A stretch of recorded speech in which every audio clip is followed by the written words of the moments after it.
একটা পরিবারে 5জন বোন ছিল, ঠিক আছে? এই 5জন বোনের মধ্যে হিয়া টিভি দেখছিল, রিয়া ইস্ত্রি করছিল, টিয়া হোমওয়ার্ক করছিল, জিয়া দাবা খেলছিল। তাহলে জিয়া কি করছিল? পরিবারে 5টা বোন বললে, 4 জনের কথা বললে, আর একজনের কথা তো বললে না। দাবা মানে ওর বোন। ওর বোন। 4 জনের কথা বলেছো। প্রথমে তো বললে পরিবারে 5 জন আছে, তুমি তো 4টে মেয়ের কথা 5জন বলেছো। বোন আছে। 4 জনের কথা বলেছো। 5জন বোন আছে। হিয়া টিভি দেখছিল, রিয়া হলো ইস্ত্রি করছিল, টিয়া হোমওয়ার্ক করছিল, আর ও দাবা খেলছিল। তাহলে জিয়া কি করছিল?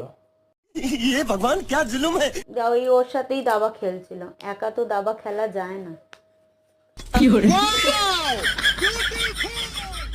Very talented.